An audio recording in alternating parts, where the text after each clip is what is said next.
Academy online platform. And today, as we have seen Ashoka's history in the last class, today, as promised, I would try to give you a little hint on this movie, Ashoka, and try to learn what mistakes these movie makers have committed. Okay. See, when in Hollywood, they make the movies, like Christopher Nolan makes Interstellar, they do research in such a way, so accurate is the research, that even they deploy scientists, theoretical physicists like Kip Thorne and all to bring to that level that even in scientific terms, that those movies serve as an idea. Okay, so powerful is their research in science, even for making a movie. And here in Bollywood, this was a 2001 movie made on Emperor Ashoka, and Shah Rukh Khan played the role of Ashoka in this movie.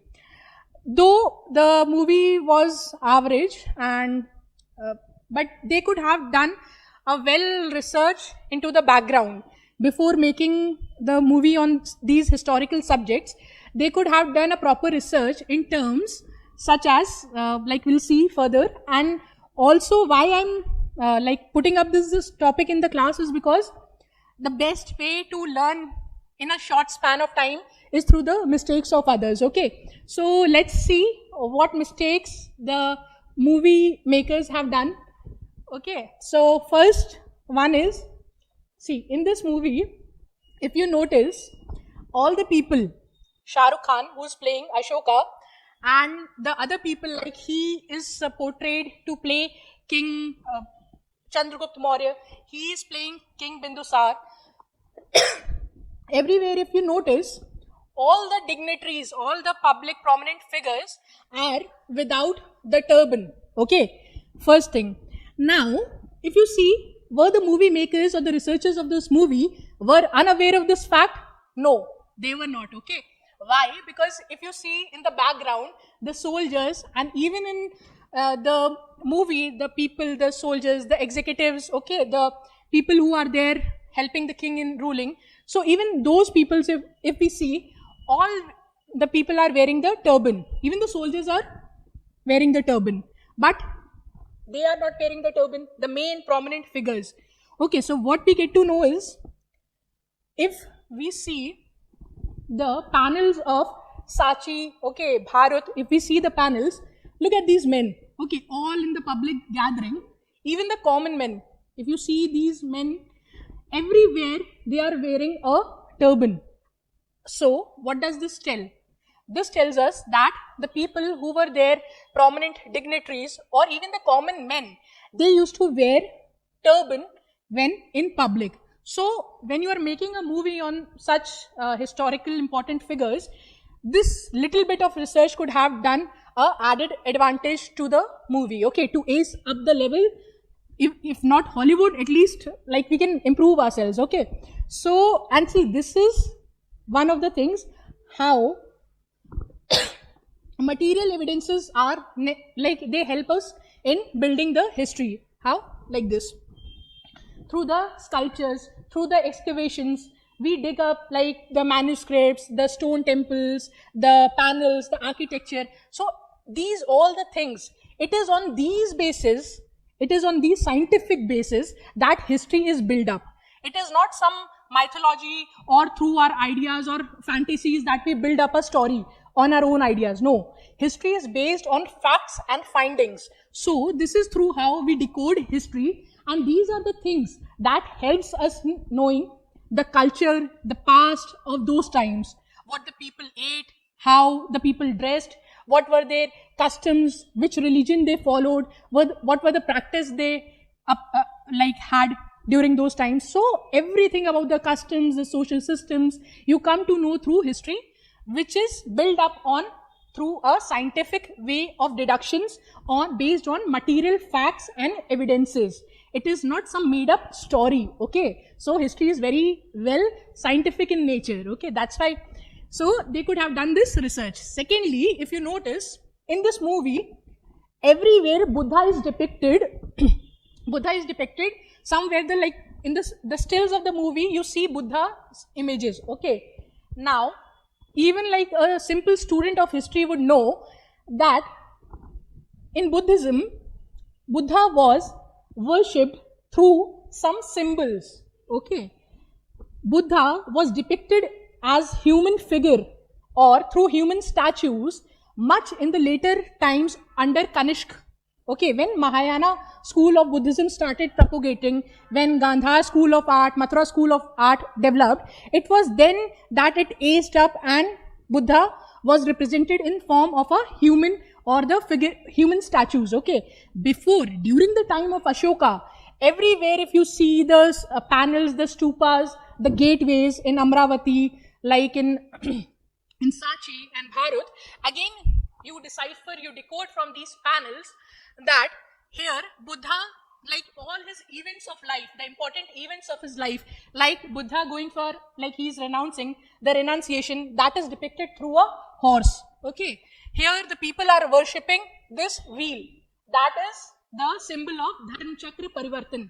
Okay, and if you look here, the panel which we saw earlier also, here the Bodhi tree is symbolic of Buddha's enlightenment. So the people were worshipping Buddha through symbols and not as human figures during the Ashoka times, which they have shown in the movie. Okay, so this is the second mistake. Third mistake is if you see in the movie these these tiny Buddhist monks, okay, these children are dressed in white. Now, if you have read the monastic discipline, like books of monastic discipline like Vinay Pitaka, Sutta Pitaka, and even in the Buddhist texts like Divvedana and all, everywhere it has been said that the Buddhist monks are not to be dressed in white. Everywhere. It can be any color, but not forsake white. So white was totally prohibited. In fact, if we take a paragraph from one of the known Buddhist texts, it is clearly mentioned, whoever creates a schism means difference, division. Whoever creates a schism in the Sangha is the order of the monks, whether monk or nun, is to be dressed in white garments. So the people who were creating divisions in the Buddhist order, they were to be dressed as white and not the Buddhist monks. So they were the outsiders who were trying to disrupt the monk. So, and to be put in a place not inhabited by monks. So white was not to be worn by the Buddhist monks. They could wear the yellow colored, dark mud colored, or even the blue colored, but never white. So white was more symbolic of the people following the Vedic religion. Okay, so this is the third mistake, very grave mistake on part of the researchers. Third, if we see, last thing, this queen, Kaurvaki, okay.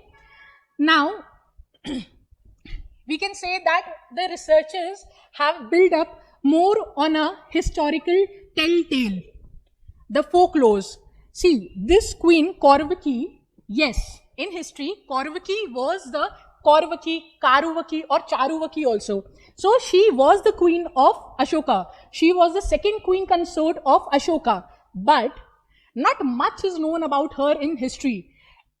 One place, there is an inscription in which only this is mentioned, that like charity she has done. And on that inscription, it is there mentioned that Karuvaki, the mother of Tivala.